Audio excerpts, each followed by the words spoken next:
The Milwaukee Mile might be the world's oldest speedway, but it's flown under the radar in recent years.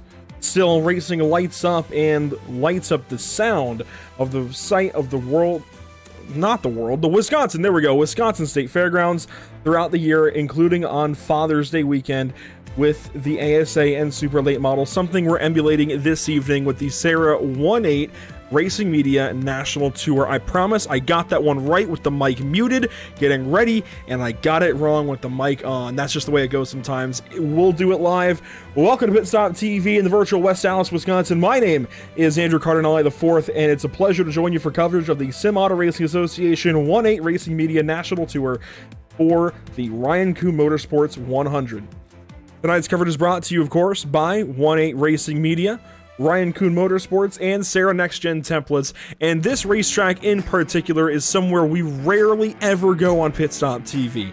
I don't think we've had a broadcast here since 2022, maybe even since 2021. It's somewhere that we don't see very often in iRacing, and that's a shame. It's a fantastic racetrack that really pits driver versus racetrack and gets rid of some of the machine aspect. It gets rid of some of the downforce that you get at other racetracks because the setup just doesn't quite work the same way. I'm excited to see these guys rip around here for 100 laps in super late models that I honestly, I can't get a super late model around this place with any kind of relative speed. It's a very difficult racetrack and car combination, and it's going to be a lot of fun this evening. Welcome once again to the virtual Milwaukee Mile. Let's take a look at the track map. Listed here, you see the full mile speedway, 1.01 miles, 1.6 kilometers. Of course, was open in 1903, but broke ground before 1900 and 1899.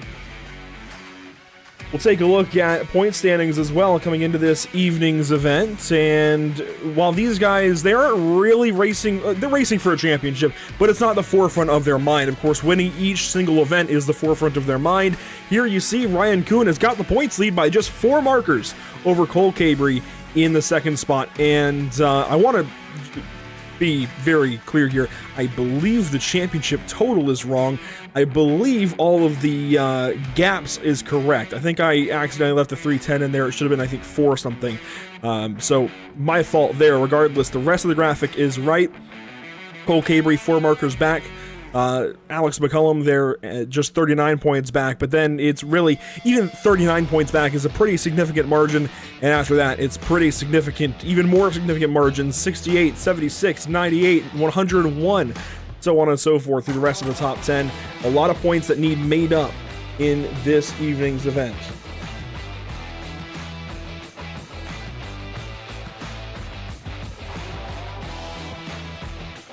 To make sure we get live over to you guys on the SARA page. We had a couple of fires to put out as we were getting ready for the broadcast this evening, so it kind of backed us up just a little bit as we're getting into qualifying, but we'll make sure we get live as Blake Thronberg goes to the top in qualifying. We'll talk more about everything else here in a minute. Let's go ahead and get into qualifying. As you saw, Blake Thronberg, like I said, go to the top of the board, so we'll get that up and we'll take a look at car number 22 on the racetrack and see he works on his qualifying run. Tries to go even faster. He's already going pretty fast, but would like to go faster, of course.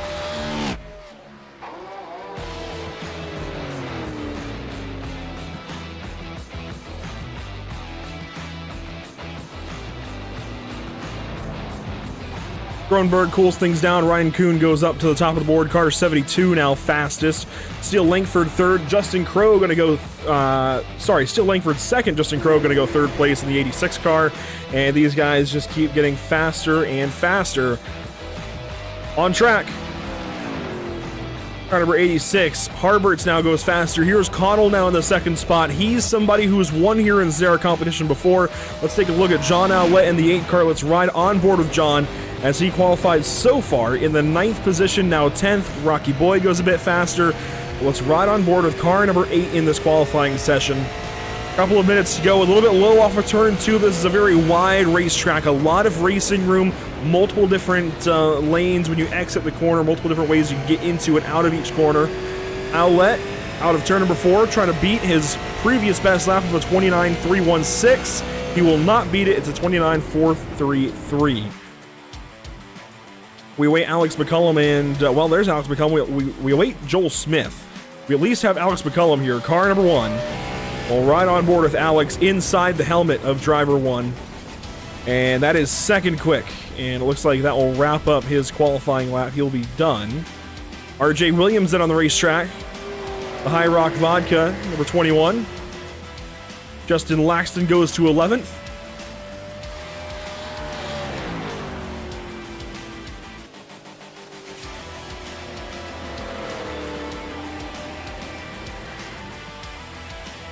And Williams will come to the stripe to complete lap number 1, it looks like.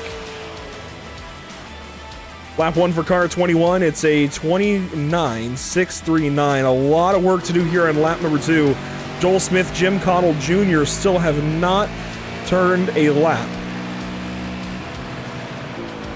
And Williams might have scraped the wall there through, down the back straightaway into turn 3. Gonna hope not. Gonna hope he's got pace here to the line. RJ Williams, car 21 to the start-finish line in his second qualifying lap. It'll be the lap of record. And that lap actually does not count. He might be in extra laps then. Regardless, that lap not going to stand for RJ Williams. He will stick with his 22nd place starting position for the time being. And that will be about that for qualifying. Weather conditions, by the way, track temp 110 degrees, air temp up there at 82.4. Joel Smith now gets on track and turns the lap quickly. He goes to 19th. And Jim Cottle Jr. still is not on the racetrack. 25 starters so far. We'll take a look at your Whiplash SimCam's race details. It's a 100-lap race, open setup, 30-plus cars possible. Looks like we'll get 25. One change set of tires. Competition yellows are available at laps 35 and 70, should we go green to those points.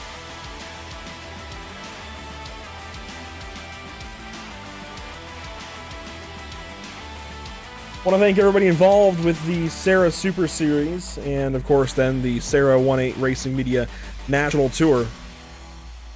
Take a look at those that make it happen. 1-8 Coffee Company, 1-8 Racing Media, Pedley's Garage, Pierce Fleet Service, Race1Wraps.com, RS Center Trucking, SARA Next Gen Templates, SimWrapMarket.com, Susan Media, Studio 10 Wraps, Toxic Media Solutions, and on the front page you've got Boyd's Automotive, Crow Sim Shots, Davis Chassis Works, DriverTees.com, Fast AF Designs, Hides Pride Leather and Sheepskin, International Short Track Association, Jeff By Jr. Art, Justin Brooks Designs, and Matthews Designs. Cars on track now for warm-up. Cameron Hamilton, one of the bunch to head out onto the racetrack right away. Alex McCullum along there with him in car number 1. Well, let's properly ride on board with Alex with the telemetry graphic up on screen. And of course, these guys run some wacky offsets, but just watch his hands on how much they're moving.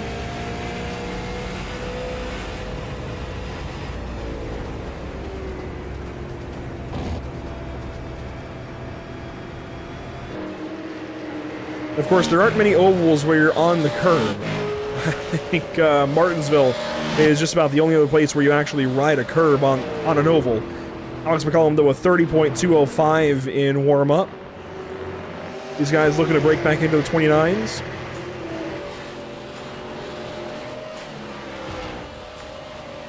I want to look around the field a little bit at some other paint schemes that are here this evening. Spencer Dickinson and his number 6 car, the same thing we've come to expect. Nothing crazy new there. Josh Connell in the number 13, new paint scheme with some purple highlights. Kyle Meyer, the same beautiful kind of brush seal. Keith Jeffrey bumps up to the 2nd spot, same kind of paint scheme we've seen from him recently. Joel Smith in the 24. Justin Laxton, those ghost flames always look good. Jacob Harberts this evening looking about the same as we've seen in the past. Steele Langford, though, I really like that kind of silky silver. I don't know if that's the way to describe it, but that's the way my brain comprehends it anyway. I like Rocky Boyd's silver. Justin Crow's got a real nice red chrome on the side of his number 86 car, and I think Crow might be one to watch today. I know he's going to be a little deeper in the field than maybe some of our front runners, and he's a little bit deep here in warm-up anyway. Josh Parrish in the 55 car with a blue and pink Toyota Camry. Devin Rogers in the 25. I like that from RKM. Corey Bodie. Real nice Dodge Chargers. He drifts around turns 1 and 2. Jim Cottle Jr. in that Gatorade 15. And Matt Rolfe this evening sticking to the pit lane, at least here in warm-up. 25 cars in all. Grant Brown took to qualifying. Jim Cottle Jr., the only driver that stayed out of our qualifying session.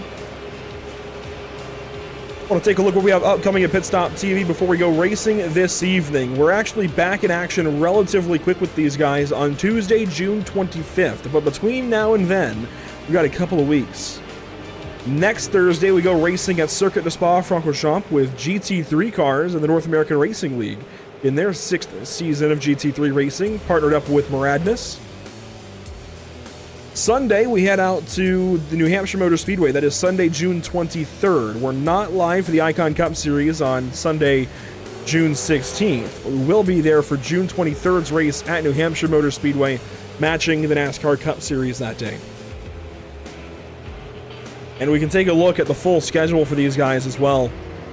A lot of really cool dates coming up. Of course, these guys running some major late model events matching that you might see for late model stock racing or for super late model racing across the country. So next up after Milwaukee this evening, we head out to South Boston for the first leg of the SARA Virginia triple header.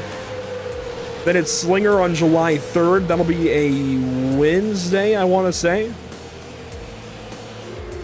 And that date might move. I think it's going to be Wednesday, July 3rd, though. Langley on July 18th.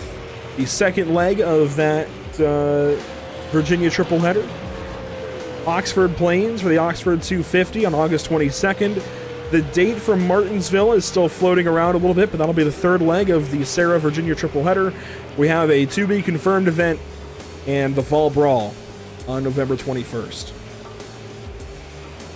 Just 8 seconds left in warm-up.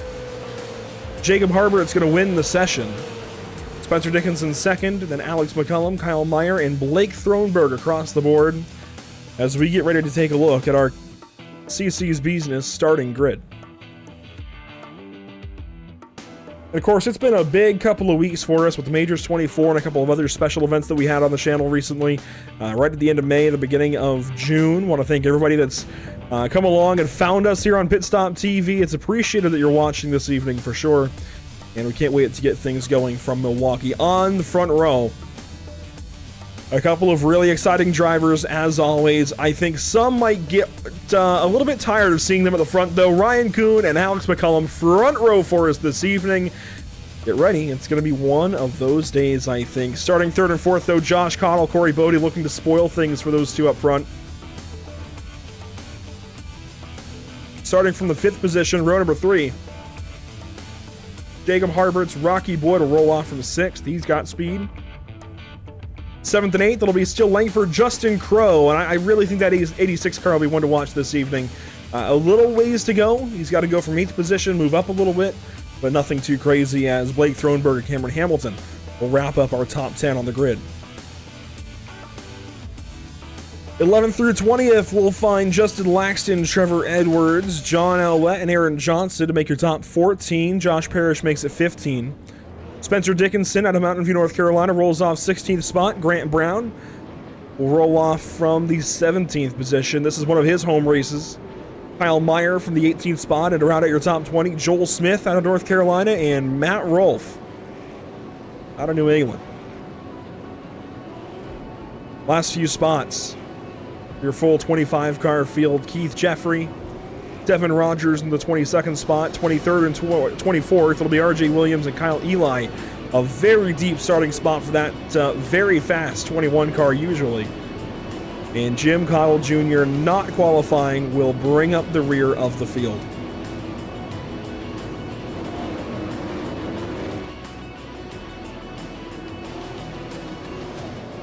We've been over the Whiplash SimCam's race details. 100 laps getting ready to go green this evening from Milwaukee. The iRacing.com pace car not going to dip off just yet. I believe we'll get one more pace lap before we go green. But a nice preview here at your entire field as we'll go through some of your onboard cameras throughout the field. Matt Rolfe going to take us from the get-go with the nose camera down right above the splitter. How about looking back at some of these cars, though, from the rear TV panel along with Spencer Dickinson? Aaron Johnson's got one of our... Well, these guys all have all of the onboards, but Aaron Johnson's got our view from on top of the car, looking forward. Cameron Hamilton, how about inside the car, right alongside the driver's helmet? Justin Crowe looking back at Steele Langford. And John Owlett inside the camera, or inside the helmet, rather, right behind Justin Laxton. We've got Keith Jeffrey here right over the right front of the car. And R.J. Williams looking over at the 25 of Devin Rogers. The iRacing.com safety car peels into pit lane and leaves these guys to the green flag for the RKM 100, and Ryan Kuhn leads us to the green.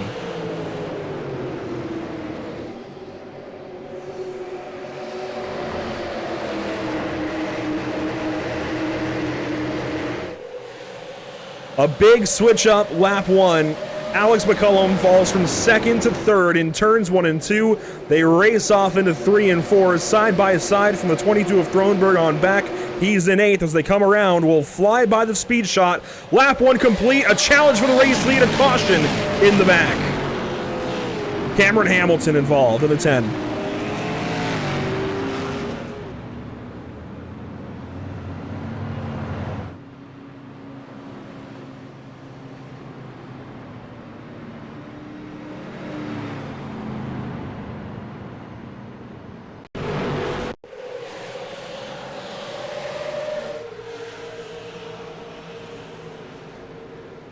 So watching the 10 car of Cameron Hamilton on the outside of Trevor Edwards through turns 3 and 4. John Owlett there on the inside. Spencer Dickinson down there making it 3 wide.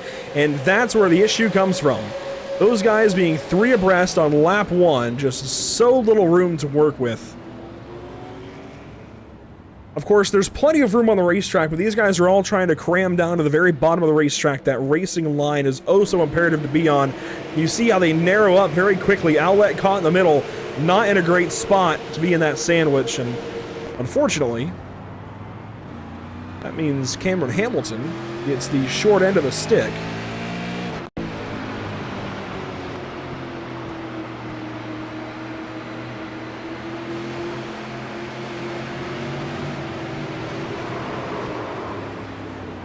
Right on board there with John Owlett. And if we go back to the perspective, is it because it's Spencer Dickinson? I don't know. Perspective of Spencer Dickinson through turns 3 and 4.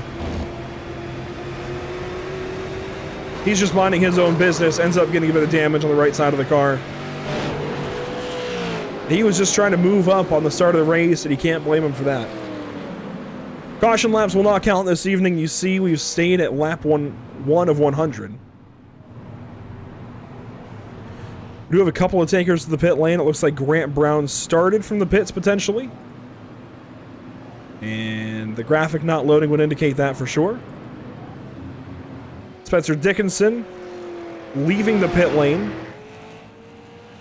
And Cameron Hamilton will be leaving the pit lane as well.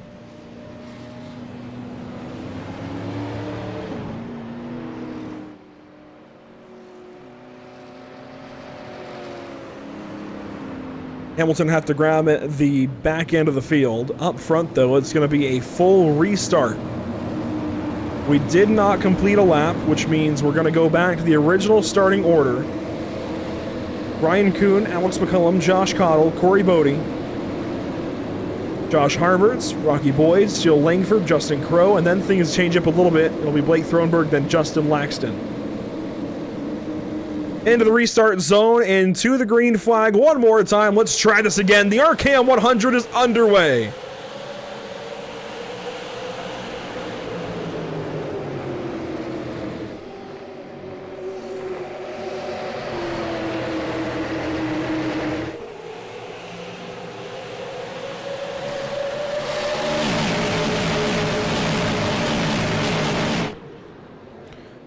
Through turns 3 and 4, Josh Cottle this time slips in behind the 1 car. Alex McCullum will take the 2nd spot.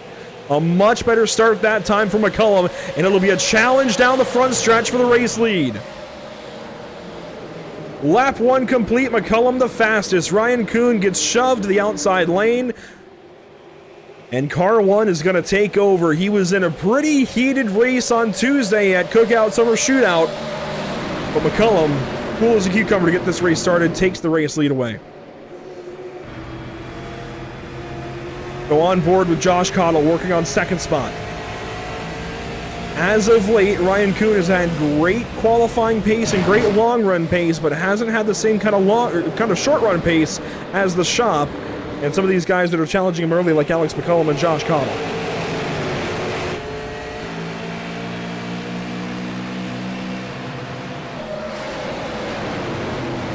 The top 4 starting to break away. Corey Bodie in the 5th spot, Steele Langford, then Rocky Boyd. They flesh out some of the top 10 as Blake Thronberg will take pressure here from Trevor Edwards. This is for the 8th position on the racetrack. And Edwards will go on through. Or not. Edwards halted a little bit as Rocky Boyd works on Steele Langford just ahead.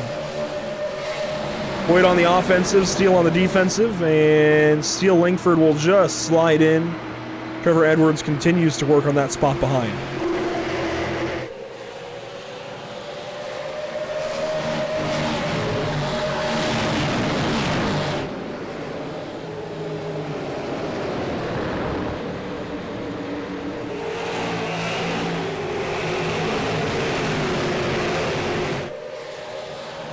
Challenge here for 2nd. Josh Cottle looked to the inside briefly of Ryan Kuhn. It's only lap 6 we're seeing these guys duck out of line already, looking for that spot ahead. This time, Cottle gets to the left rear and is going to have position on the 72 car into turn number 1, and he's going to have that spot taken away quickly. Harberts follows through. Ryan Kuhn falling back in his own race. The Ryan Kuhn Motorsports 100. He was quick in qualifying, starting to falter here as the race gets underway, and Steele Langford now works on the 44 car of Bodie, who's also moving backwards. Again, that RKM speed, it tends to come in on a long run. They're going to need this race to go green for a while, I think, based on what we're seeing here very, very early.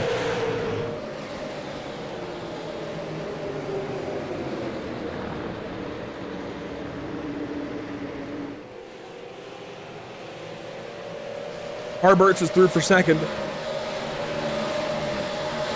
That bumps Josh Cottle back to 3rd. He's got a win here in the past. In fact, he's got 2 SARA Super Series wins from my knowledge. One being this past season at New Hampshire, and one being right here at the Milwaukee Mile. Trevor Edwards goes by. That's for 7th on Corey Bodie. Laxton looks to go through. Blake Thronberg is there. And Laxton got real close to the left rear Bodie that time.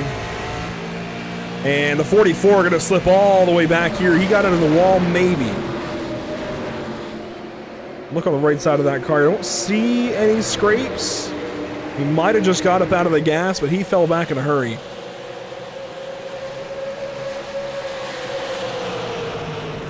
See Aaron Johnson there as well in the 78 car. Joel Smith. John Owlett. Up front, it is all Alex McCullum, though. Jacob Harbert's in the 2nd spot, then Josh Cottle and Ryan Kuhn.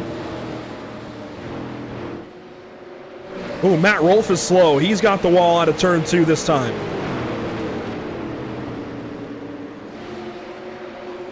And he might be headed to the pit lane. He's got a lot of damage.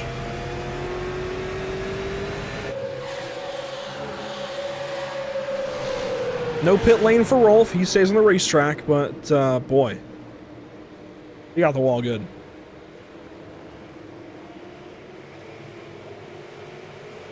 Of course, not good for him. Good for his competitors, maybe. We'll take a look here. Rolfe off the 2nd corner. Yep, just drifts up, gets the wall. Big swerve to go by him. Couple of big swerves to go by him. Looks like that was Justin Crowe at the first big miss.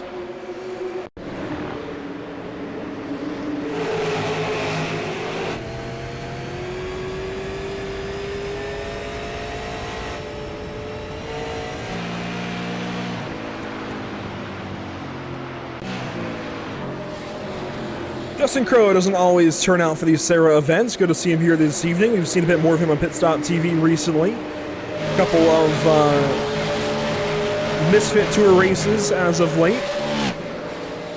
And he's right ahead of this battle, Cameron Hamilton and Grant Brown. Grant Brown, another one of those drivers we see in those Misfit races when we cover them. And of course we see him here on the SARA Super Series as well. Or in this case, the SARA 1/8 Racing Media National Tour.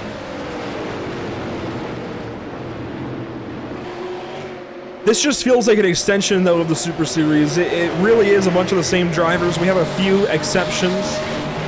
But especially when we run the same car, when we run the super late model, it just feels like an extension of the series as there's a big battle there. Grant Brown, Spencer Dickinson, almost swapping some paint into turn one. And Dickinson has fallen all the way back to 20th position. Would like to change that. He looks to the inside here of Grant Brown for 19th and thinks better of it.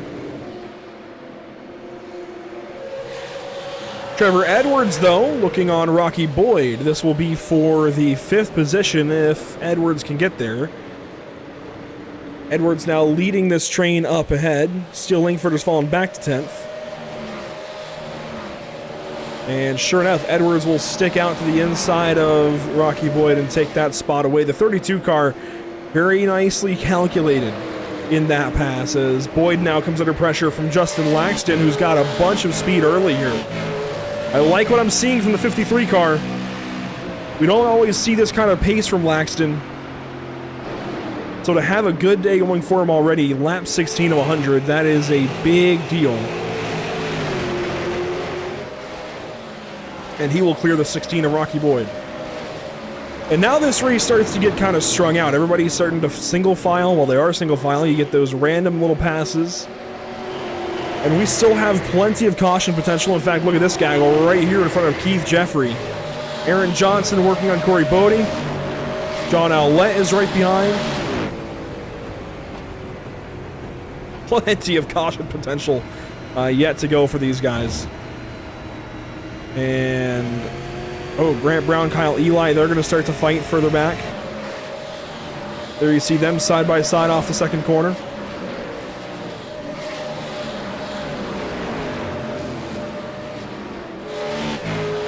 Now Thronberg and Boyd is going to slide another position.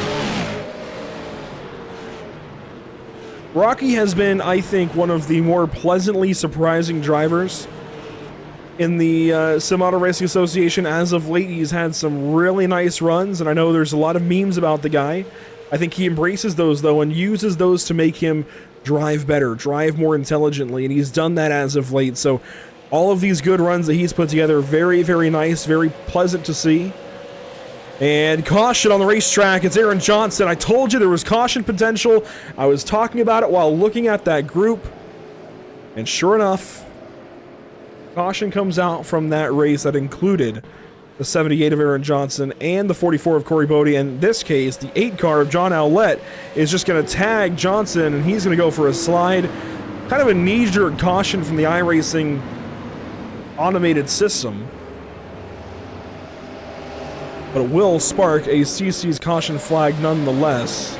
And Kyle Eli has immediately taken the car to pit lane and shut her down for the evening. He wasn't even involved in this. He was just further back. And I think unhappy with the way his race was going. Here he goes, pit lane. And he's done.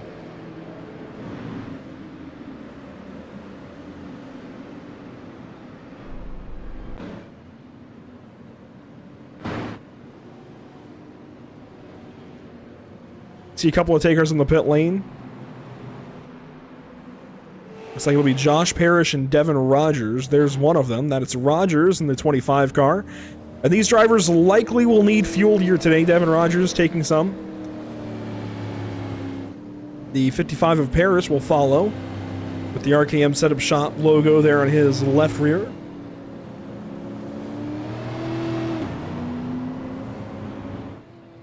He's also got a group on the hood, Privateer.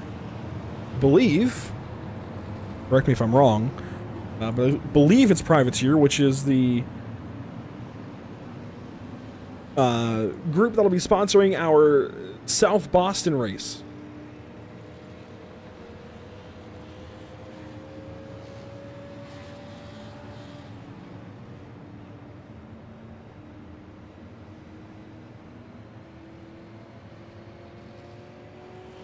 So yeah, Privateer Race Products there on the hood of the 55 car. They'll be sponsoring our South Boston race here in a couple of weeks on June 25th.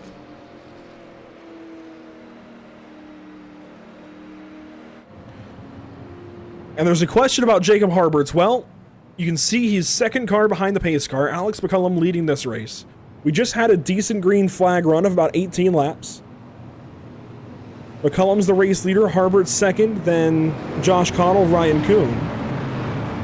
So Cody Williams, no worries at all. Harberts has got a fast piece underneath him. Short run, we saw immediate pace from Alex McCullum. We saw immediate drawbacks on that RKM group as a whole. Every RKM car falling back on the short run. They need this race to go green.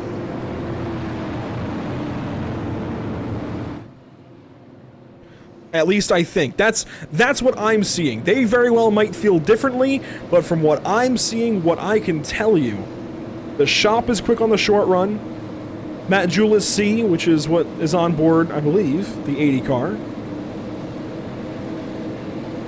Very quick on the short run. Even Laxton pretty quick on that short run in the 53 car. But the RKM setups, I think, are waiting on that long run, that late race even, when the tires are all kinds of burnt up, waiting on that kind of opportunity. Back into the restart zone. Green flag is back out for Alex McCullum, and the RKM 100 is back underway.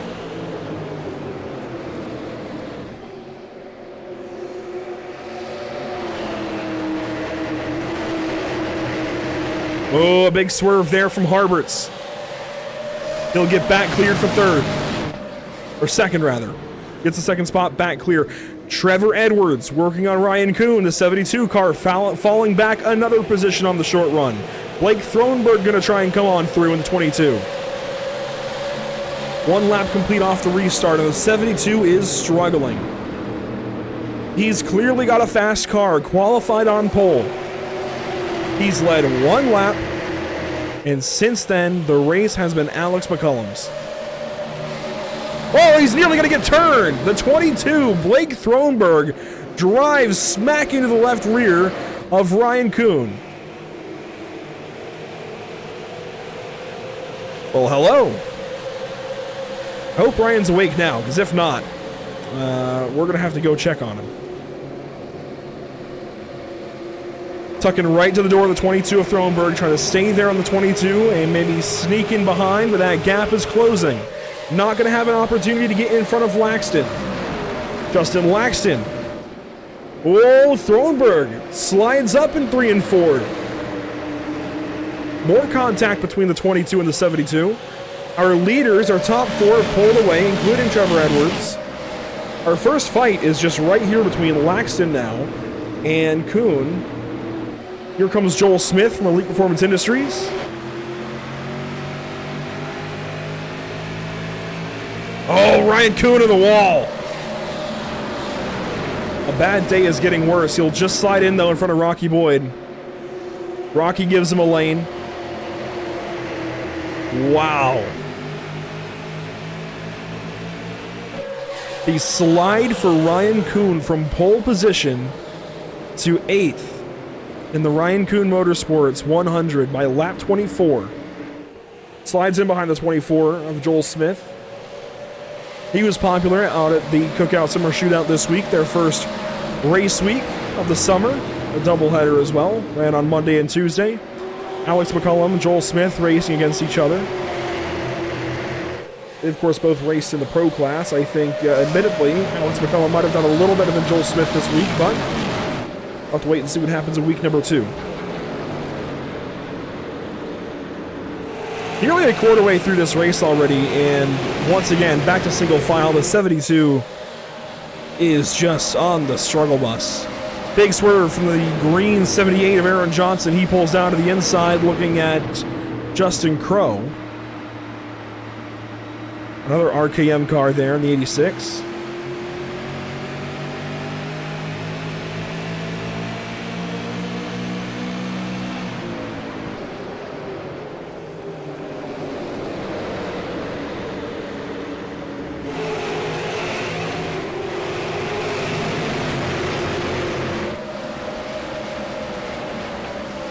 and they'll figure that out without much issue.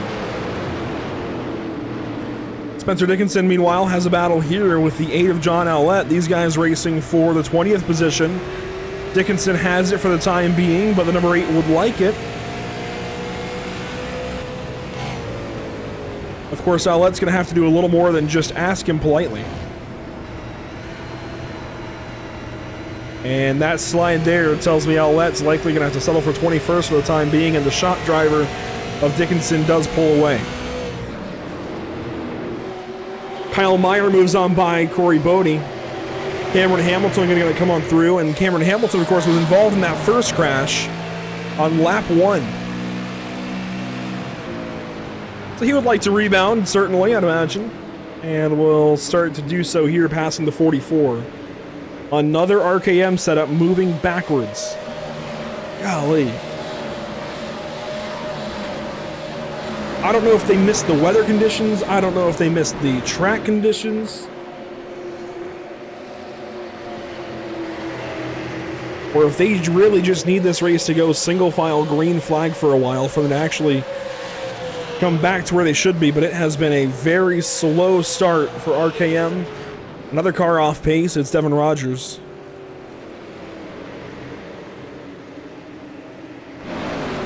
Meanwhile, we've got our lead battle tightening up. Cody Williams asked about the driver of the number 80, Jacob Harberts. He's starting to put pressure here on Alex McCullum for the race lead. It's lap now 30 as we cross the stripe.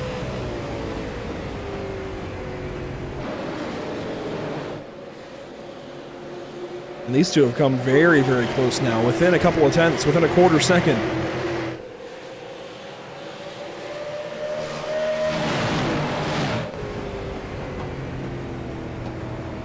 Harberts might fly under the radar too. He looks pretty solid. That Julius C. Cadillac. I didn't expect him to be somebody that would be this good here today, but clearly has got something going right for him. And we've seen him be good in some of these races in the past. This track temp, the 131 degrees, punishing these drivers. If they so much as slip any corner of the car, I think they're going to be in for it. Of course, you heat up the tires once, you're probably done for. And if we see these guys go green from here, we're going to need one of those competition yellows.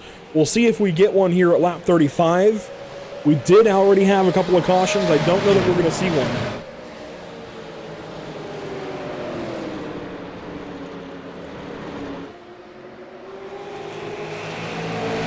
My guess would be no, but Matt Rolfe would be the guy to ask. Unfortunately, he's driving the car, although he is down in the 15th position right now.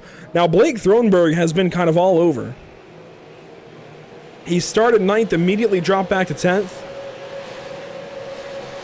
and has since worked his way into the 5th position, as worked by Justin Laxton, and is starting to go to work here on Trevor Edwards from the shop, who diamonds the corner nicely, gets a good run off the corner, but Thronberg has got some pace that might need to be watched out for as this race goes on. Watch the 22, that Kelly Blue Book Dale Earnhardt Jr. throwback.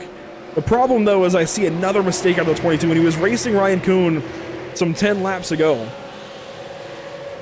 He made a mistake here, a mistake there, slipped up a little bit, made a little bit of contact with the 72 car, and the same kind of mistake there in turn 3 has me a little bit concerned for his overall pace. Again, if you slide any one corner of the car, you're going to have a bad day. Aaron Johnson, another spot loss for the 78. He falls back now to the 18th position. Spencer Dickinson up to 19th. And Justin Crowe has recently had some issues. He has fallen down to 22nd spot. Qualified in the top 10, started 8th. Is now 22nd.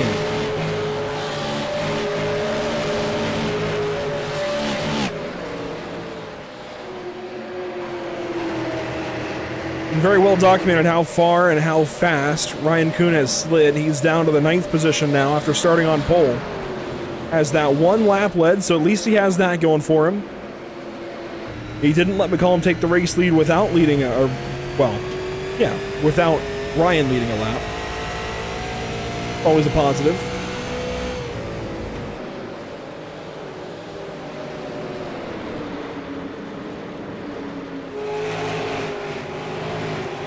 And of course, we'll likely be speaking with our top 3 as it cautions out. Problems, that will actually be our competition yellow for fuel.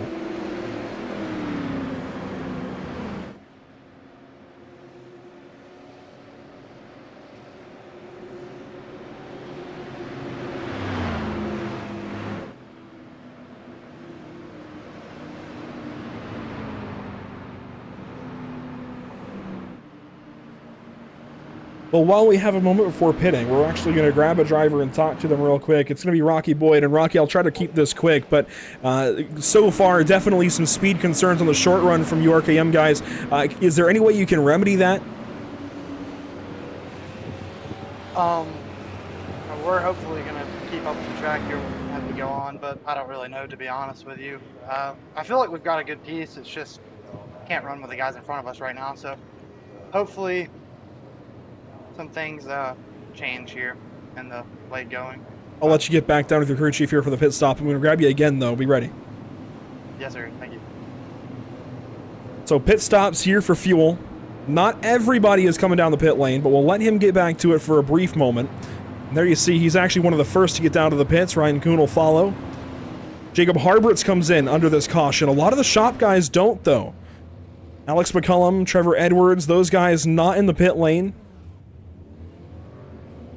And Rocky is down and away the quickest. So a very short fill for Rocky Boyd. Only 9.8 seconds in the box. And here comes everybody else.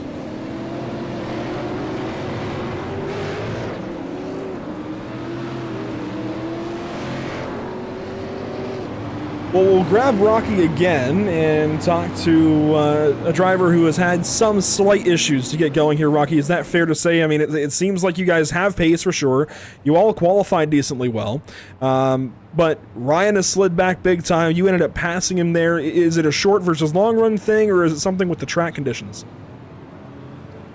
Oh, yeah, track temp's super hot, but we tested in a super hot track temp. So that's just, I don't know.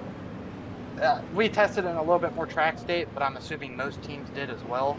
So hopefully we just are a little bit better when the track gains rubber and tightens up a little bit here. But I mean, I don't know. If not, we're 8th place car. If we get a little bit better, we might find ourselves battling inside the top 5, maybe contending for a win. So it just depends on how we cycle through when all the pit strategy plays out with these comp yellows and stuff. So we'll see. I know I got a bunch of guys that took their tires right there. I didn't take my set. I just took gas. So we'll see how this plays out here. Best of luck. Thank you. Coming to the restart, these guys do have one change set of tires. Many drivers taking their tires. Rocky Boyd did not. It's a little bit early to take a set. Green flag, though, back in the air for Alex McCullum. With a guaranteed caution later in this race, I would have waited. A lot of drivers, though, opting not to wait. Blake Thronberg, one of the first. He's going to work off the backstretch. He restarts 12th. First car with new tires. Looks like Hamilton might have taken fuel only. Langford has tires. And 1 lap complete off the restart. This is, you know what, let's bring up the Whiplash SimCam's race details one more time. It's a 100-lap race, open setup, 30-plus cars could have entered. And in fact, 30-plus cars did enter by actual documents go. Laxton in the wall in the 53. Keith Jeffrey goes all the way attic to basement into turn 3 to try and miss the 53 car. One change set of tires, open setup. Comp yellows available at lap 35 and lap 70. We just saw one of those competition yellows.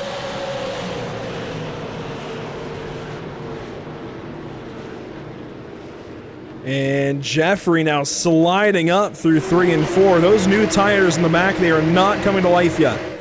First car on tires, Blake Thronberg. He has picked up 1 spot in the last lap. He'll pick up maybe 1 more here on Jim Cottle. He will pass Jim Cottle in the 15. Now he's got Rocky Boyd ahead. He had passed Rocky earlier in this race, or at least he was ahead of Rocky at the very least. And Rocky will go by Spencer Dickinson. No, he won't. Slides up there in 1 and 2, and the 16 is going to fall victim now to Blake Thronberg, it looks like. Maybe not. Maybe not just yet.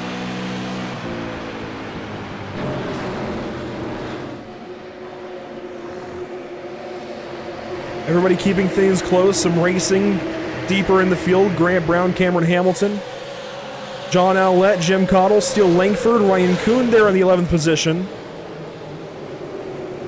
Oh man, the 72 is just having a rough day. Gets down to the apex finally, gets right on that curbing. And he'll pull away in the 11th position. Harberts has had a very strugglesome restart meanwhile, in traffic. And the 80 car is dropping. Pulls up on Cottle. He was second, was the 80 car. Harberts now stuck in traffic, 14th. He'll work on 13th. A 14th position, a big time difference to what we were seeing earlier. And he only took fuel, just like Rocky Boyd. No tires on the 80 car. Spencer Dickinson, another driver to have taken no tires, but he pitted earlier on in this race, 22 laps ago.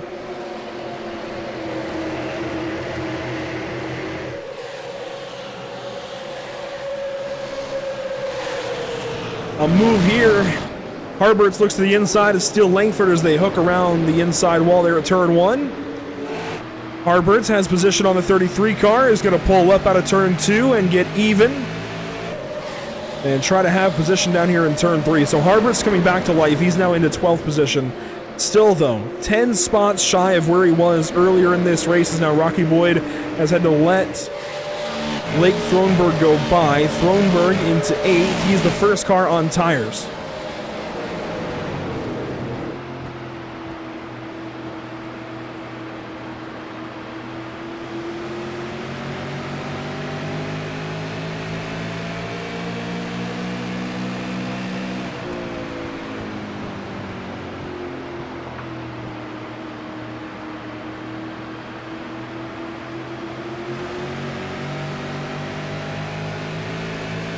Opportunity here for Thronberg.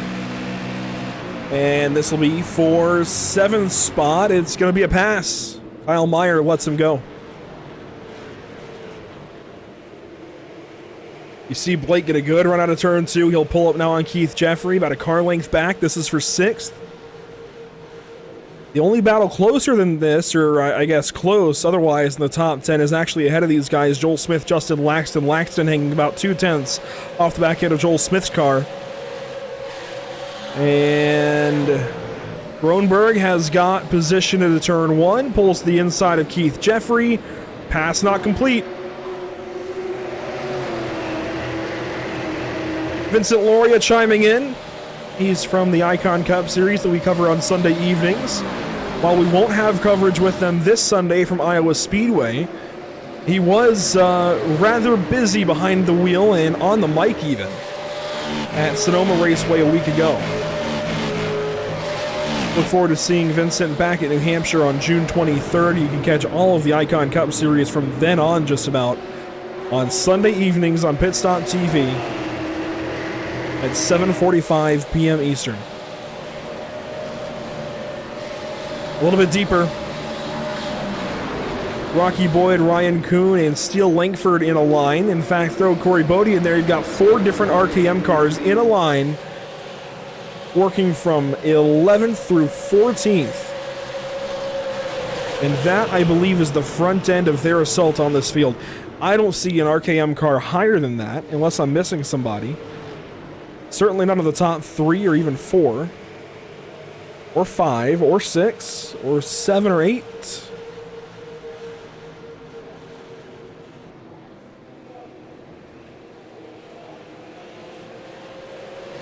So again, I hate to keep talking about it and keep pounding this point in, but this has been a rough day for RKM. I'm not sure what they missed. I'm no scientist. I'm no setup engineer. But something is amiss for these guys. They just don't have what you would usually expect. I mean, you expect Ryan Kuhn to be up there racing for the lead. Instead, he's back here in 12th on pace. especially considering Ryan's got brand new tires in that 72 car.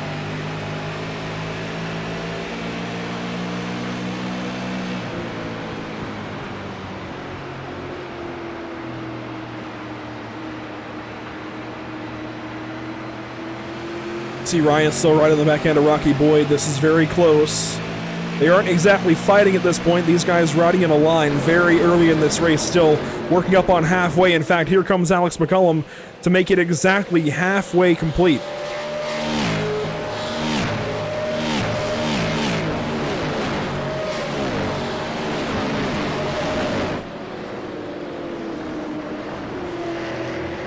There goes Alex McCullum down the backstretch while these guys continue to run under green. We'll go Pit Stop TV, sounds of the sim. Kind of a crank it up and let you listen to the sounds, well, of the sim.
And back to regular volume on board with John Owlett out of New England working on Jim Cottle Jr., this for 15th position. Coming up on 60 laps complete, otherwise known as 60% of this race. Rocky Boyd has now sat behind Spencer Dickinson since just about the restart and had absolutely nowhere to go. And he's not alone. Up front, Alex McCullum now controls a 1.4 second race lead over Josh Cottle. The one car, clearly the class of the field, then it falls back to the 13, then the 32, and finally the 24. The first non-shop driver from Elite Performance Industries, Joel Smith. We don't see much of this guy in the Super Series. A pretty young driver, I believe 15 years old, has one of the highest I ratings, if not the highest, on the oval side, working at about, what is it? Is that 10,800 or so? Both Joel and Alex McCullum take part in Cookout Summer Shootout, something that I help broadcast with the Pit Road TV and Flow Racing crew. Our own Zach Murtis is a big part of that series, and of course is always looking for partners, but in this case, Joel Smith and Alex McCullum get to race against each other out at Charlotte Motor Speedway in Legends cars, and this week get to do it all over again here at Milwaukee. Now, when these guys go to South Boston, we're going to have a bit of a bracket buster. It's the one event that's going to clash with Summer Shootout this season in 2024. The one event that I know of that's going to clash with Summer Shootout. And for Alex McCullum especially, if you look back at the point standings, that's where a drop week is going to come into play. He's got a couple of wins. He's third in the standings. He will absolutely be at Charlotte on Tuesday, June 25th, I believe it is. The problem for Alex is that's going to be the first leg of the Virginia triple header for the Sim Auto Racing Association. So it's going to spoil any hopes he had there, but he can still go 2 for the 3 if he runs at Langley and then again at Martinsville in September. So it'll be a little bit challenging for a couple of these drivers, and I think it's going to force their hands a little bit, but it just means that Alex McCullum is going to have to be on his toes. Clearly, he's got that part down.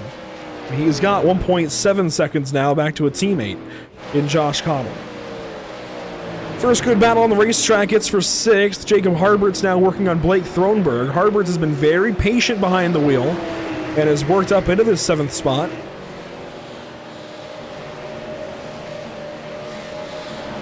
Into turn 3. There goes Harberts. He'll have the spot. And Thronberg will slide into 7th. No contest. Corey Bodie, John Owlett is back here for the 14th spot, it looks like.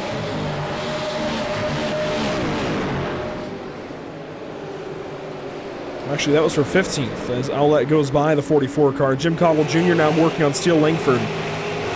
These RKM cars are having a rough day. Many of them have taken tires. In fact, Steele Langford, Ryan Kuhn, Corey Bodie have all taken their tires. Langford loses another spot.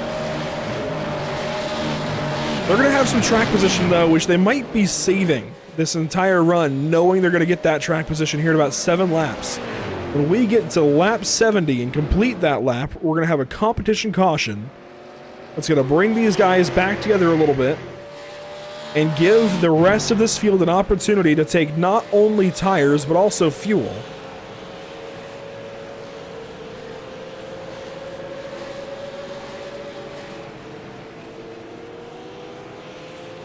The big question is where each of these drivers will sort out, will line up for the restart. Because McCullum, of course, is probably going to be the first off the pit lane. If you look at the list of drivers, though, that already took tires, I mean, it's Ryan Kuhn, Steele Langford, Corey Bodie, Cameron Hamilton, RJ Williams, Grant Brown, Justin Crowe, Aaron Johnson, Matt Rolfe, Josh Parrish, and Devin Rogers. And I would expect most, if not all of those drivers to stay out, or at least to go splash and dash and get out of the pit lane faster than the 1 car of McCullum, or the 13, or the 32, or even the 24. So all these guys that take tires will be trapped in the pit lane for another 10, 11 seconds.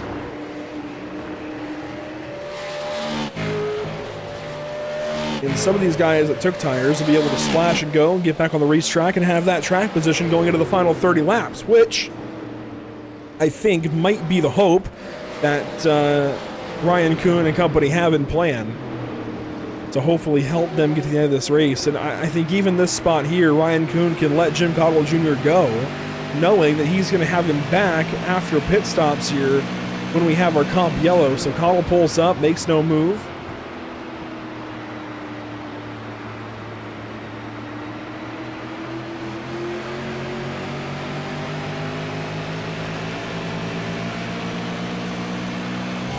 There it is.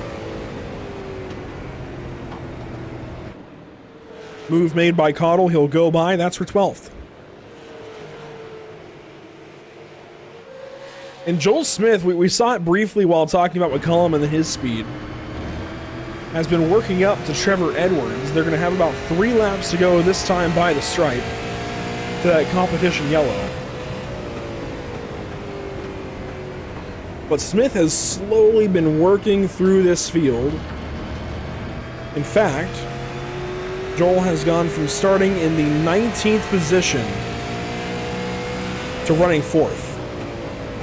And if we pull up the position gain data on our ticker, you can see he's clearly got the most positions gained. 15 spots from 19th to 5th, 19th to 4th. While Edwards is up 9, I think that 15 number is pretty dang impressive for Joel Smith. Harberts is down a spot from where he started. He's now into 6th. Keith Jeffrey is up 13.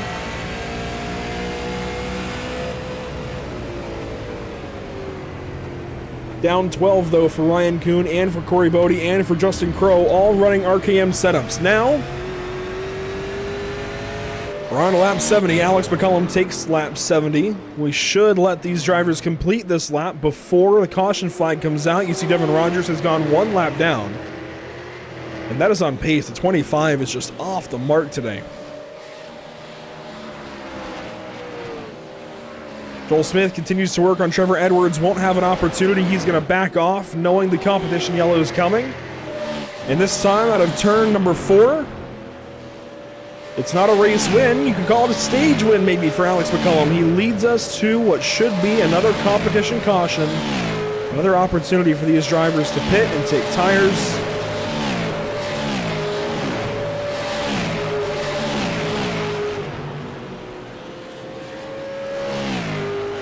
Well, there's no caution yet.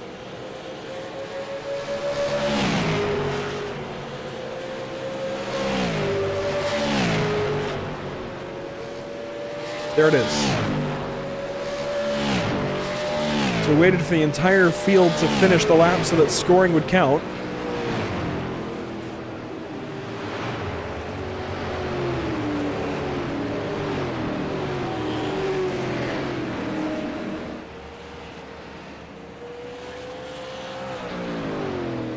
Cody Williams asking if Jacob Harberts took tires. The answer is yes.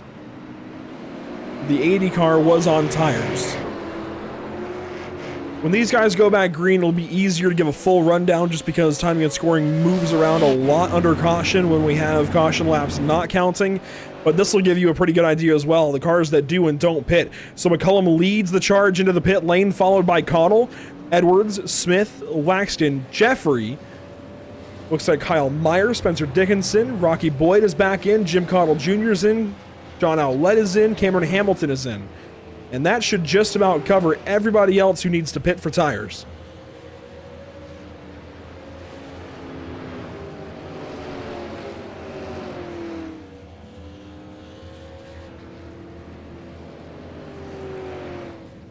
Smith down and away. He's going to follow Alex McCullum back onto the racetrack. Nearly beats Josh Cottle, but won't. Edwards is going to follow those two. Then Kyle Meyer, Spencer Dickinson, Justin Lexton, Rocky Boyd might just tip Keith Jeffrey at the line. Jim Cottle Jr. follows. Jacob Harberts will take the race lead. Pretty solid strategy if it works out for him. It'll be Thronberg, Kuhn, Langford, Bodie, Williams, Brown, Johnson, Rolfe, and Parrish, your top 10. Devin Rogers also took tires. He's going to pit, though, after coming around and taking the lucky dog to get back onto the lead lap.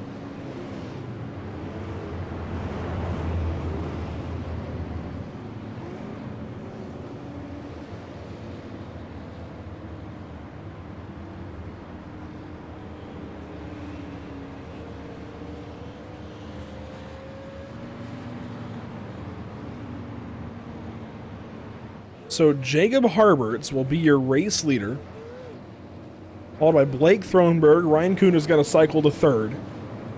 Still Langford 4th, and I think this strategy is going to work out in large part for the RKM bunch, but they've still got to hang on to each of these spots as Alex McCullum comes back from the 11th position. So a little bit of tire strategy, split strategy as well. I like it. We're going to have some storylines here at the back end of this race.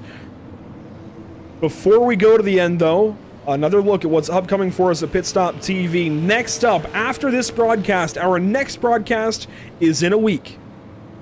On Thursday, June 20th, we'll be going out to Spa. Circuit de Spa-Francorchamps. That is round number 1 for the North American Racing League. Brought to you by Muradness this season. It's their 6th season of GT3 racing.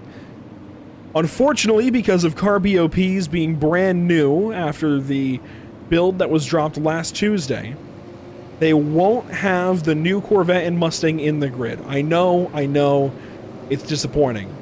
But We still have the new Audi, the new Porsche, the new Mercedes. That's relatively recent still. A lot of new cars still in that GT3 grid, and they are going to have one amazing season coming up. Right away, they hit Spa, then they hit Brazil. You also see there the Icon Cup Series going to New Hampshire on June 23rd. More about them later. Into the restart zone, Jacob Harbert's your race leader in the RKM 100, coming back to the green flag.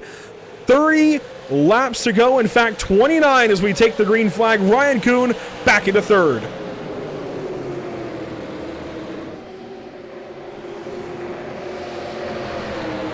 Steele Langford there hanging on the right side, and look at the 4 wide behind off the second corner.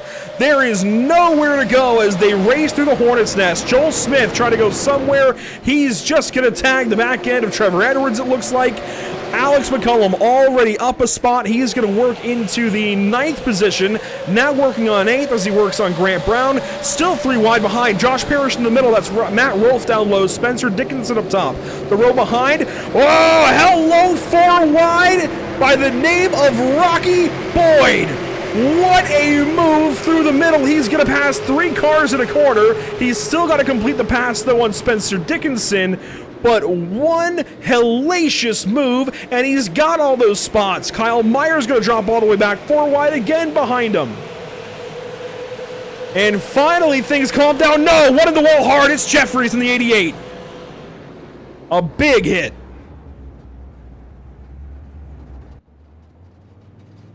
Caution's out again, and this is only going to help Alex McCullum some more.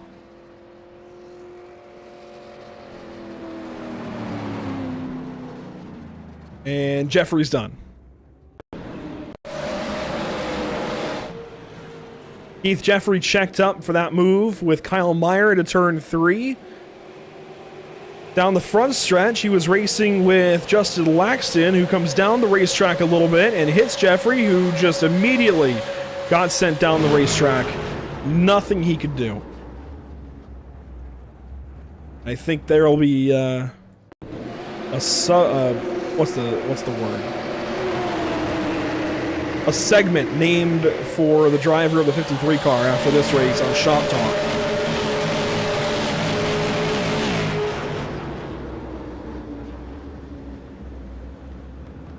I've got to go back, though, and get that move from Rocky Boyd.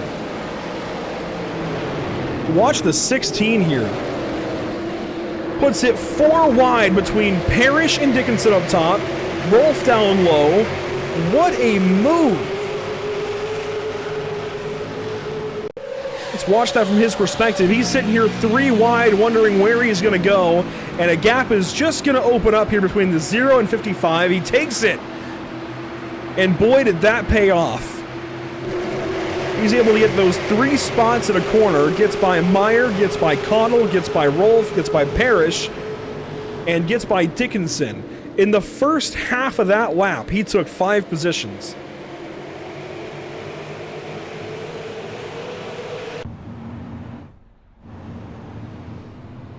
And these guys will have one more pace lap, it looks like, before we go back racing. Let's grab him again. He's the only driver that checked in this evening for mid-broadcast interviews. Rocky, we saw that 4 wide move in turns 1 and 2. How did you make that stick? Grip. We got a lot of grip all of a sudden. We made some changes when we came down and put tires on there, and what we got to tell there, it worked pretty good, so I was able to just run where I wanted to, and I wasn't slipping and sliding everywhere, so it was easy on my part. I just needed everybody else to cooperate with me, and we would have all been okay, and I think we were. I don't know what the wreck was, to be honest with you. I didn't see it, so yeah, everybody I was racing with, Matt, Josh, I think Spencer was there too. We all did our job, and I thought it was pretty entertaining, and it worked for me, so.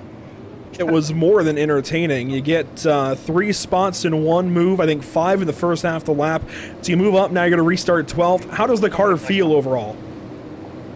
It feels a lot better now with these fresh tires. I just ran those first 75 on the same set, so we got some good ones here for this last little bit of the race. And it's driving a lot better. Just hopefully the fall off for the guys on old tires is enough to give us a chance. Best of luck here on the restart. Thank you.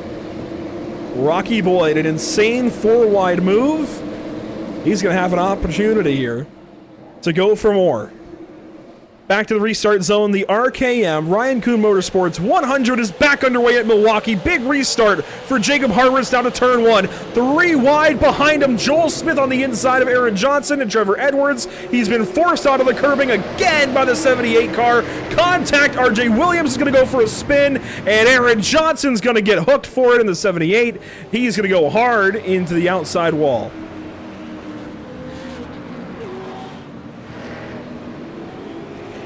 Now that everything's been unleashed here,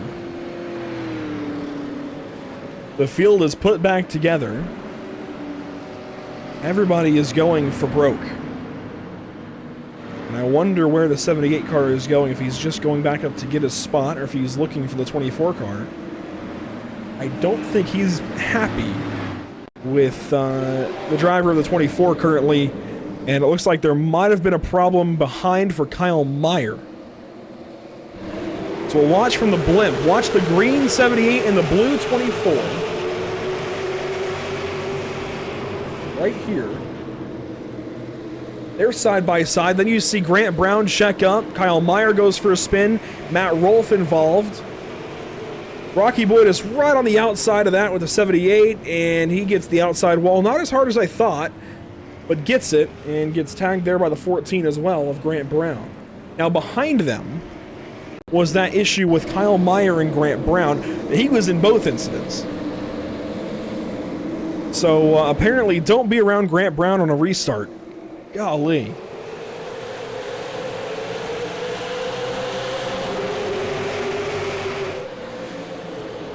Oh, Grant just got up the racetrack, missed the corner, got Rocky Boyd rather, and then comes back down. Kyle Meyer's trying to avoid it and goes for a spin with Matt Rolfe, and boy, big problems there in the second corner.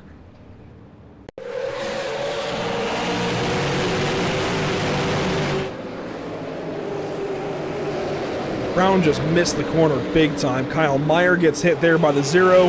He gets jacked up by Cottle. It could have been a lot worse, though. I mean, everybody spun and just kind of came to a stop. We'll see it from the perspective of the very back end of the field here, Josh Parrish, because he's going to have a close call right at the end. He's got Spencer Dickinson out ahead. They'll just start wrecking. And he moseys on by.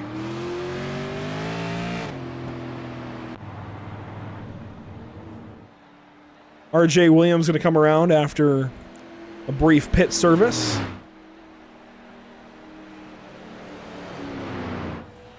Keith Jeffries in the pit lane.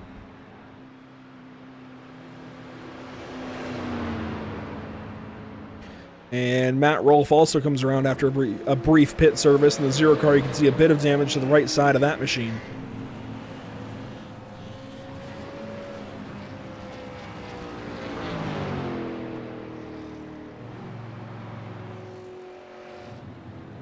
The front of the field still Jacob Harberts and Blake Thronberg. Ryan Kuhn, Steele Langford, but Alex McCullum has moved up to the 5th position on these restarts. He's got new tires. He's the first car on new tires. He's going to bring Josh Cottle. He's going to bring Joel Smith. He's going to bring Trevor Edwards, Rocky Boyd. So your top 4 are on now old tires. The next 5 are on brand new tires. Grant Brown is on old tires. Aaron Johnson's on old tires.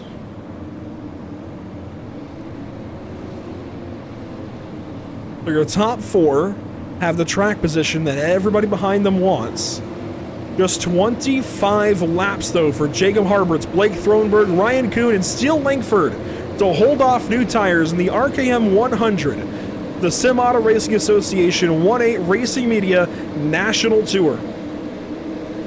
25 laps to go, this time by the iRacing.com safety car. Ducks to the safety of pit lane. Green flag is back out in the RKM 100.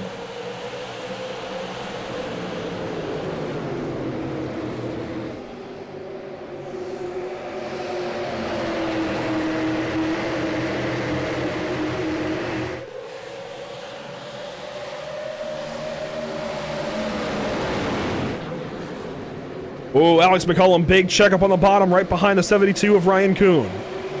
The one, though, going to have to go through the 33 of Steele Langford first, and that is not going to be an easy task. One lap complete off the restart. McCullum bottlenecked right behind both these cars. Langford on the top side. A little bit less of a contest. Now he's going to have position on Ryan Kuhn at a turn 3. Big crash right behind him. Grant Brown. Rocky Boyd goes down with him. And that insane move for Rocky Boyd now feels like it's all in vain. Rocky's going to go all the way down the racetrack, and Grant Brown's going to try and hook him, and he's going to hook him. Massive crash in turn 1. And that, ladies and gentlemen, is always inexcusable. I will say it every time. You don't crash somebody intentionally. You look like a fool.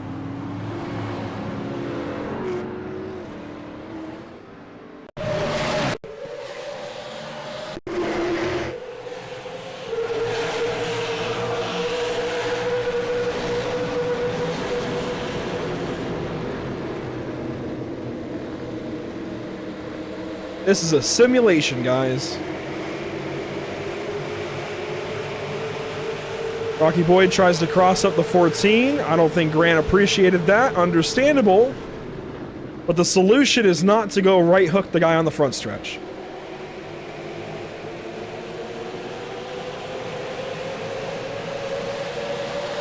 A mistake while racing is not solved by a nearly failed right hook. It only worked because of netcode. That's not the solution. Just wrecked a bunch of race cars. Justin Crowe, Cameron Hamilton. They're involved. They had nowhere to go.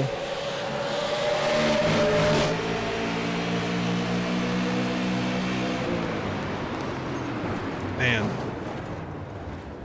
You have to be gutted for Hamilton especially. He's going to take the brunt of that impact with Boyd in the 16.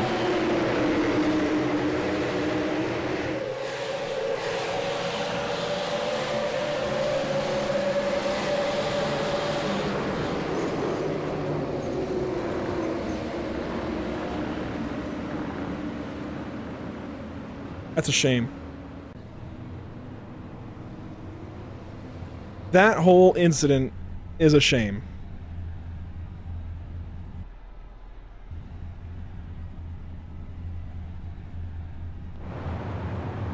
Jacob Harberts is our race leader. And he is going to have control of the race again with a little over 20 laps to go. In fact, we'll have 22 when we go back green.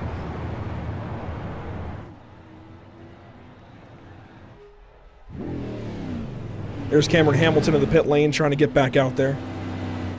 Rocky Boyd down there as well. And amazingly, Grant Brown is still on the racetrack. It's like Corey Bodie also took to the pit lane.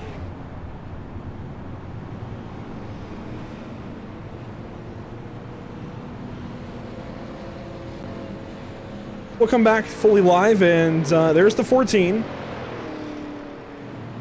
Cameron Hamilton in the 10. But Jacob Harberts will be our race leader. It looks like this caution has been extended.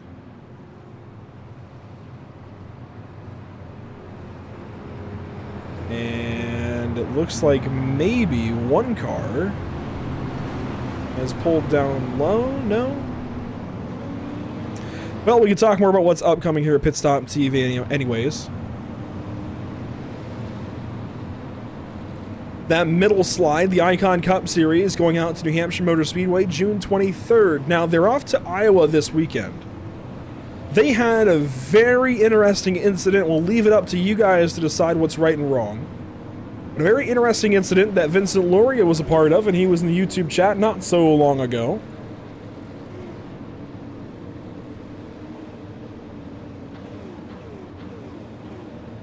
They ran out at Sonoma this past Sunday. They had a stage-winning incident with Vincent Luria and Brian Smith. It did involve some intentional contact. Hopefully that is behind them, and we can go to Iowa this week, unbroadcasted unfortunately, and have a better race. And then New Hampshire for these guys. A really tricky racetrack. We went there recently with the SARA Super Series.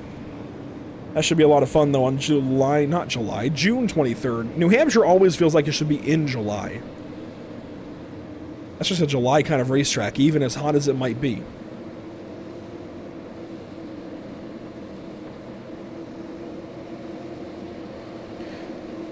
Restart time for the field. We'll work down the front stretch, back to the restart zone one more time.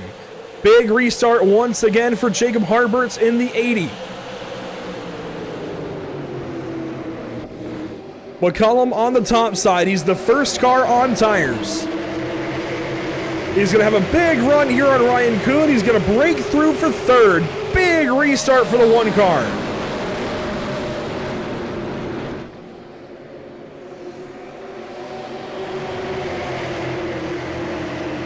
Still side by side, though. This battle far from over between these two. Ryan Kuhn still on the inside. No! McCullum just moves over, closes the door, and takes second for himself. That's going to leave the 24 on the outside. Cameron Hamilton is slow on the top. And his right front has been destroyed.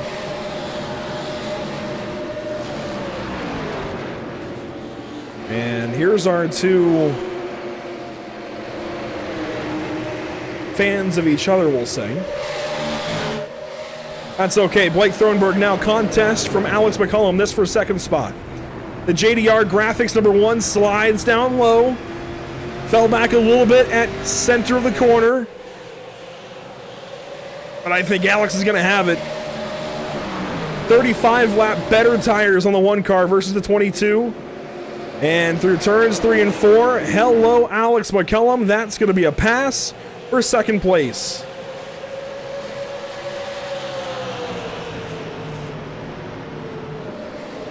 And so now it just comes down to whether or not the one can run down the 80. At least for the race win. There's a fight behind him, though. This for third and fourth.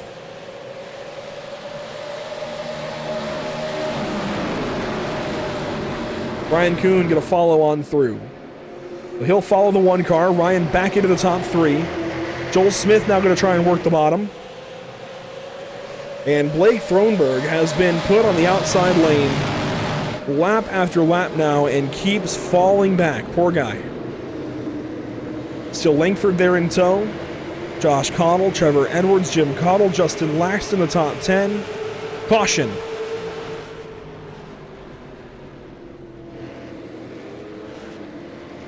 And it's going to be Justin Crowe this time.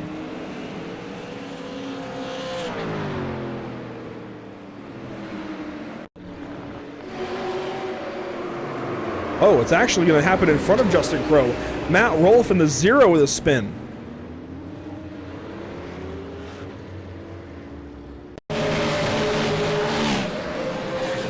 Racing here with Devin Rogers. Matt Rolfe up top in the 0. Rogers down low, gets the curb, just slides up the racetrack. They tighten. And Rolfe goes sliding. Justin Crowe locks up and punches the 0 car right in the left side.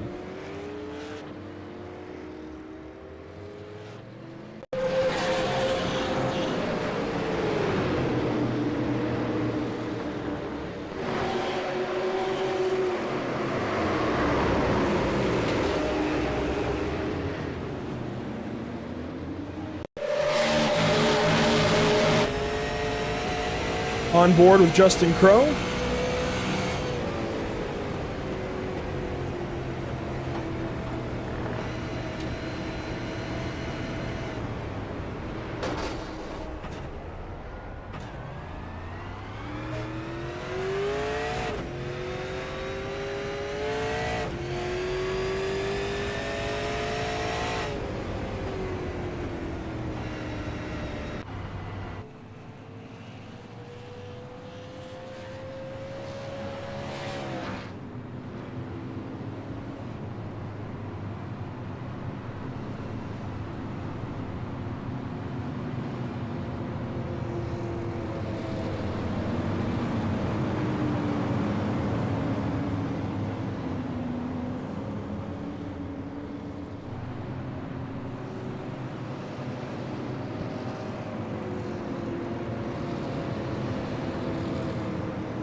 Looks like, unfortunately, we're unable to join the Sim Auto Racing Association Facebook page.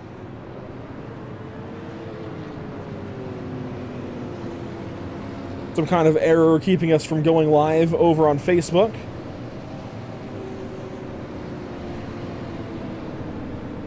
So apologies for the brief silence. Trying to look into things over on Facebook. I know that's a big deal.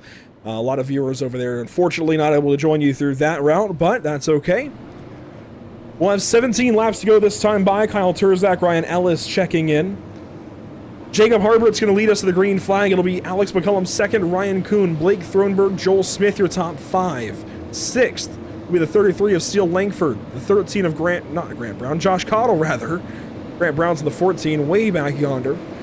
Trevor Edwards, Jim Cottle Jr., and Justin Laxton, your top 10. These are super late models. Everybody's made tire stops. They've made different tire stops at lap 35 or lap 70. It's set up for an interesting tire strategy battle to the end. New tires inside. Rather, old tires inside, new tires outside. Alex McCullum straight down with second spot. Blake Thronberg, he's on old tires. He's going to slide back off the restart. Here comes Joel Smith. Joel's going to lunge down to the inside on lap 84 and try to get the 4th spot away. They race side by side behind him. 1 lap complete off the restart, and Jacob Harberts has got a handful.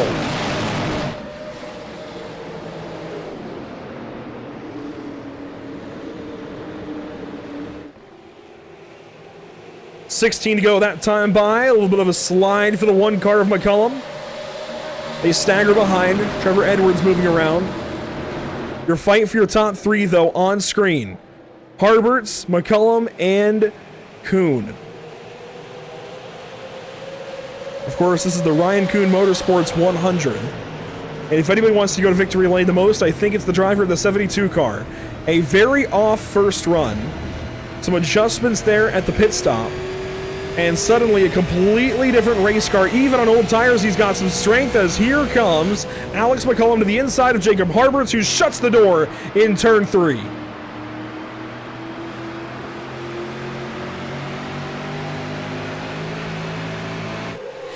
$14 to go this time by the stripe.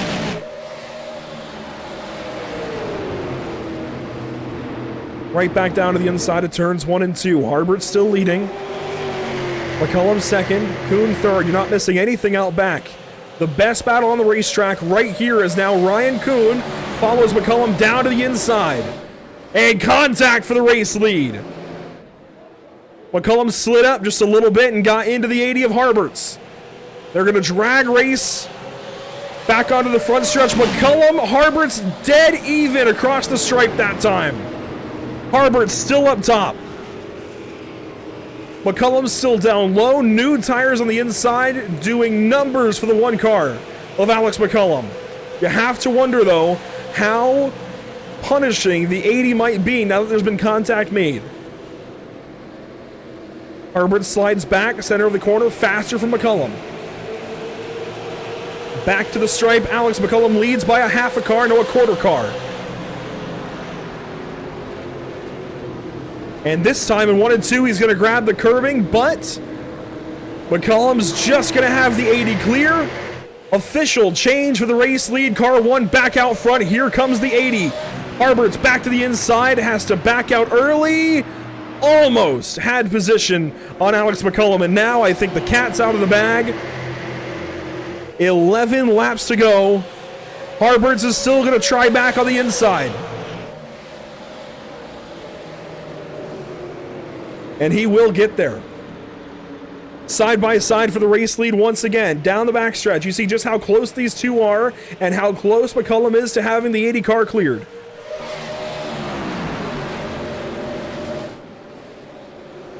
Ryan Kuhn just waiting, looking his chops. Joel Smith is there. Would like to go by the 72, the 80, and the 1. Back to the stripe. Drag race again. 10 laps to go. And this is the fight. Harbert's going to nose back ahead, maybe for just a moment. He slides up a little bit. And this is old tires working for the 80 car down low. Old tires inside, new tires outside.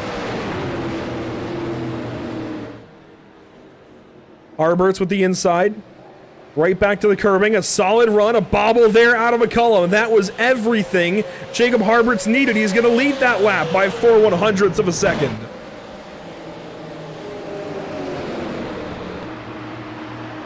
And that's how close they are.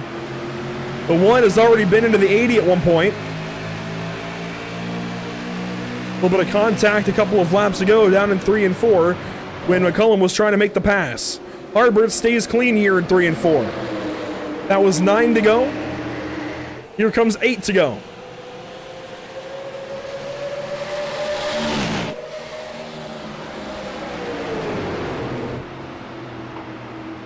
From the view of Ryan Kuhn's front bumper, the LeDuc Matthews Racing number 80 putting up one amazing challenge. We stay side by side for the lead again, this time back to 3 and 4.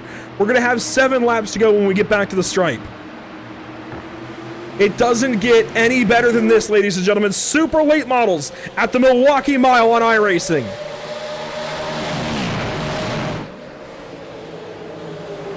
Jacob Harberts back to the inside. Alex McCullum working the outside, way higher that time in 1. A little bit of contact maybe as they lean on each other out of 2.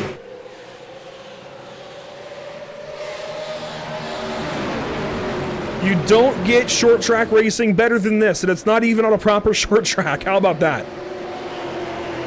They swap for the lead again.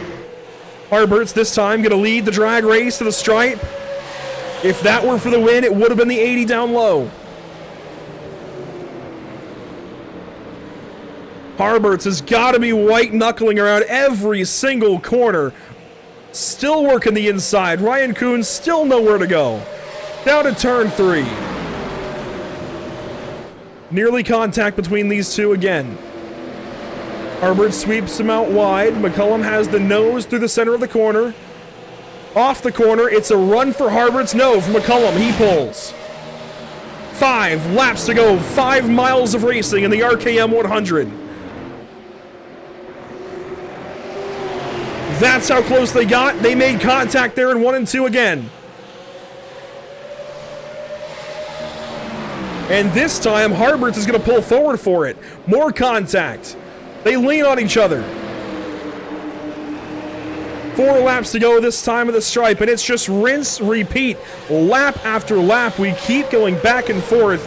Now, Harberts has got a much bigger advantage into turn 1.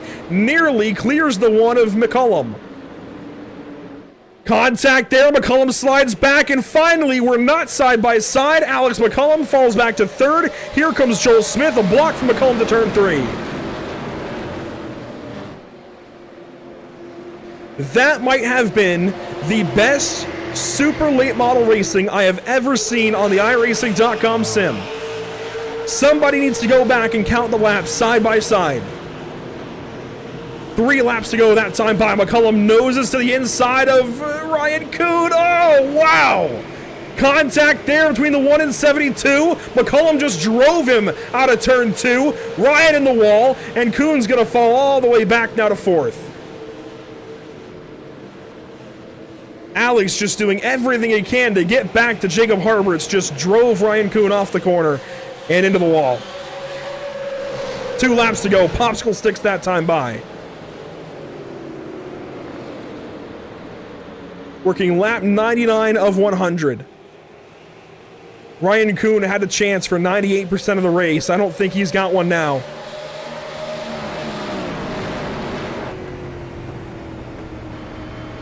Alex McCullum trying desperately to get back to Jacob Harberts. White flag is out. This time by, presented by Whiplash Simcams. The gap, a quarter second. The field in a single file line. Jacob Harberts, Alex McCullum, Joel Smith, your top 3. The 1 isn't done yet. Alex McCullum gets a big run through 1 and 2. 2/10 the distance into turn 3. It's going to be a dive, but there's just nowhere to go. And Jacob Harberts, out of the final corner of Milwaukee, is going to win the Ryan Kuhn Motorsports 100. Big victory for the 80.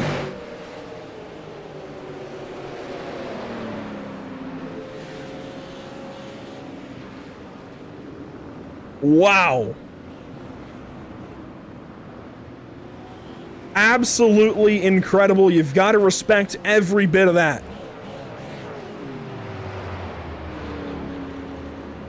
What a win on old tires. Yeah, that's a deserving bump of congratulations from Thronberg.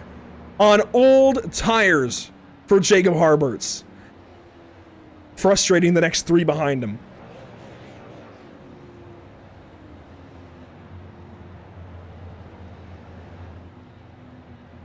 And he's going to park it here on the front stretch, and I think just let things cool down. No burnout for race winner Jacob Harberts. That's okay. What a race win by driver number 80. It does not get any better than that on iRacing, ladies and gentlemen. That is, I think, the best super late model battle for a win I've ever seen. Kyle Turzak went back and counted it. Lap 89 to 96, side by side. What is that, 8 laps total?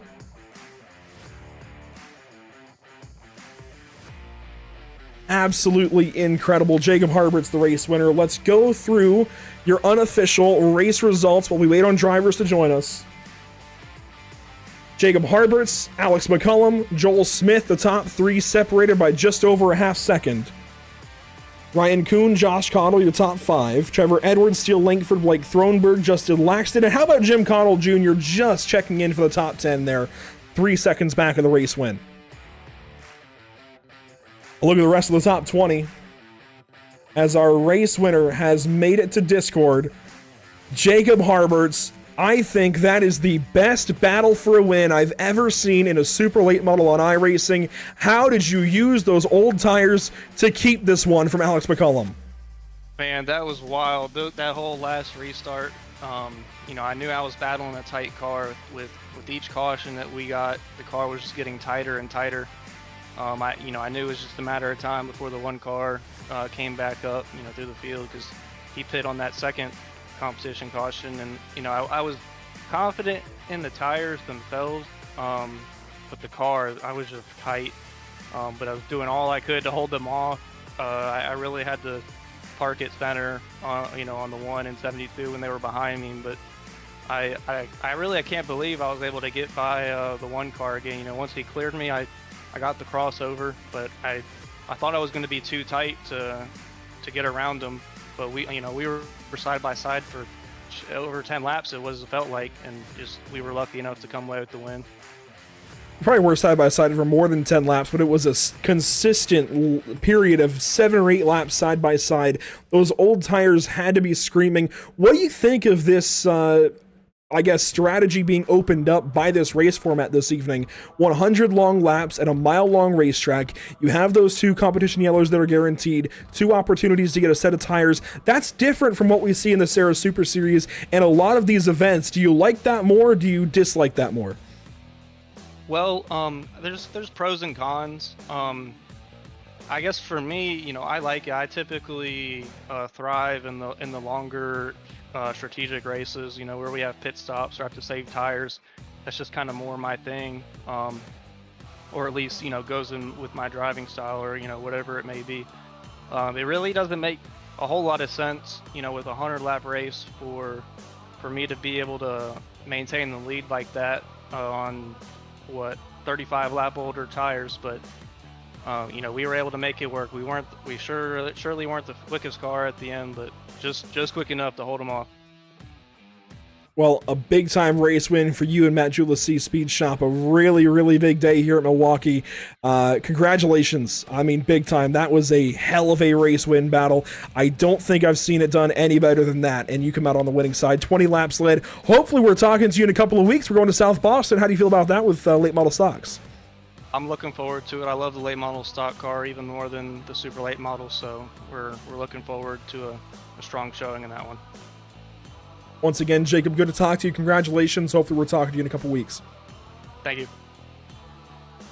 Jacob Harberts, very, very fast this evening. Takes a race win with 20 laps led, and it gets it over Alex McCullum and Joel Smith, who goes 3rd place this evening from Charlotte Motor Speedway Monday and Tuesday. A long week for you. You show up here for the Sim Auto Racing Association 1/8 Racing Media National Tour race at Milwaukee, the RKM 100. And Joel, now that the formalities are out of the way, how about that third place when it's all said and done? What did you see from your perspective? Yeah, it was a very good race. Can't thank RaceCPI.com enough for everything they do for me.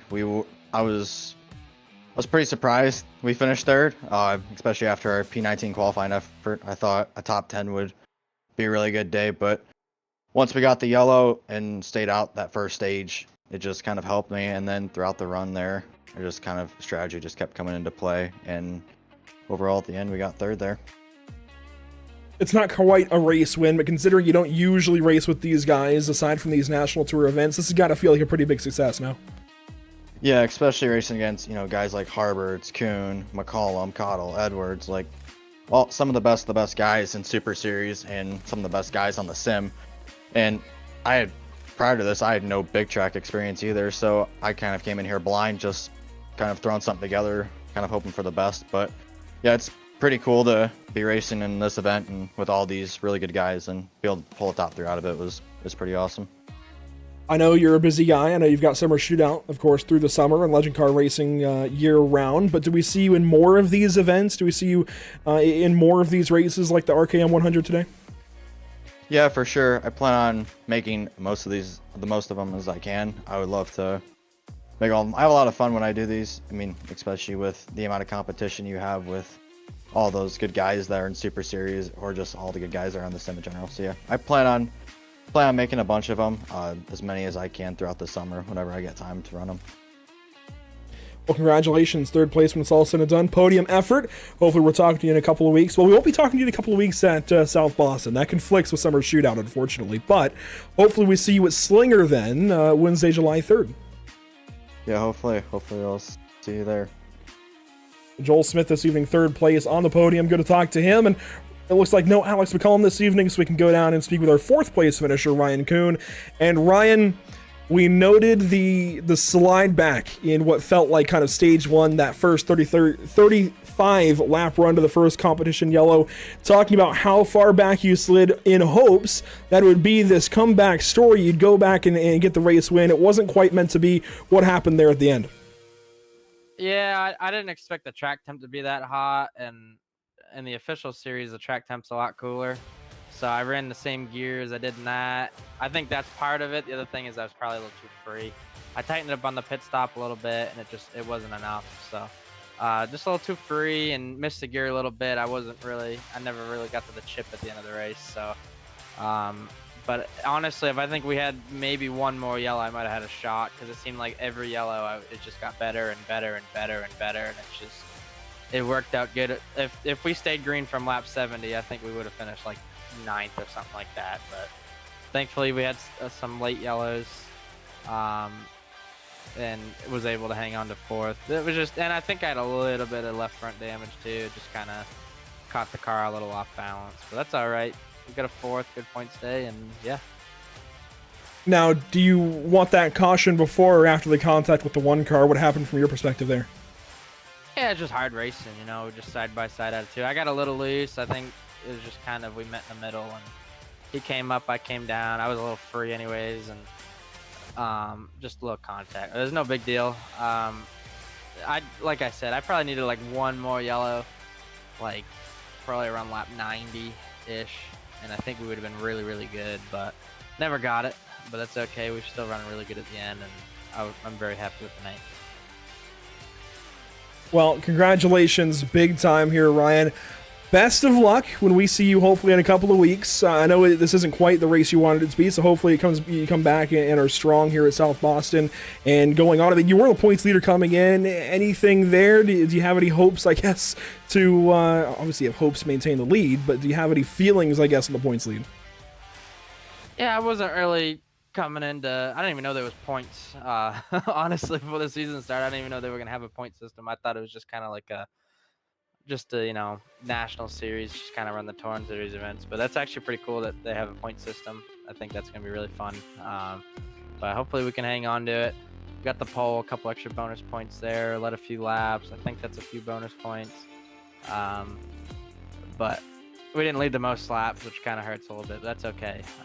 But we go to go to Sobo, and I think we'll be really good there. Best of luck, Ryan. Good to talk to you. Thanks, buddy. Appreciate it. Not quite the day Ryan wanted in the Ryan Kuhn Motorsports 100, but Ryan Kuhn Motorsports, I think, still very strong at the end of the day. And I talked about it through their entire slide. They have that long run pace. They have the late race figured out. It's putting the pieces together to have the late race and the early race figured out, and that's difficult to do. Clearly this evening, those guys struggled a little bit early, made some changes, were strong again there at the end, and RKM really speaking for themselves. A lot of speed there on old tires. Ryan absolutely still could have won this race, but congratulations to Jacob Harberts. What a day once again. We can take a look at the schedule. We've now got through 5 of these 12 events. And next up, we go out to South Boston for the Privateer Racing Products. I guess 200. I'm not sure if it's going to be 2 or technically 3 if we're going to have a support division. But, excuse me, we're going out to South Boston June 25th, June 25th, with the SARA 1.8 Racing Media National Tour. Well, thank you for watching. Clearly, if you're still hearing my voice, you've heard it all to this point, and we appreciate everything that you've done with us this evening. Watching along at Pit Stop TV, it's always a pleasure having you here. One more look at what we have upcoming at Pit Stop TV across the channel. A bit of a slow week for us. That's okay. Coming off the Majors 24. Make sure to go back and watch the Majors 24 if you missed it. We have 2 different segments of coverage of that event. Hours 1 through 6 and hours 19 through 24. But you can also check out these upcoming shows. We go to Spa, we go to New Hampshire, we go to South Boston, the next 3 broadcasts. Do not miss any of this. The North American Racing League, the Icon Cup Series, and the SARA 1.8 Racing Media National Tour. And each of these 3 tracks coming up within the next, I'm going to say, is that 12 days? I think 12 days for us at Pit Stop TV. You do not want to miss any of it. A big shout out to our partners here at the channel, Whiplash Media, SimCams, ATVO, and CC's Business, making these broadcasts possible. This has been race number 5, the Ryan Kuhn Motorsports 100 at Milwaukee. What a day for race number 5, the RKM Milwaukee 100, brought to you by 1.8 Racing Media, brought to you by Ryan Kuhn Motorsports, and brought to you by SARA Next Gen Templates. You'll next see these guys in action one more time from South Boston in just 12 days when we go racing on June 25th. I got it right this time. June 25th, these guys coming up very, very soon. Do not miss it. Drivers, make sure you get registered on time. You don't want to miss the event. We will see you all next time, hopefully, for the North American Racing League season opener for season number 6 at Circuit de Spa-Francorchamps on June 20th for these guys. GT3 cars at Spa. Hope to see you there.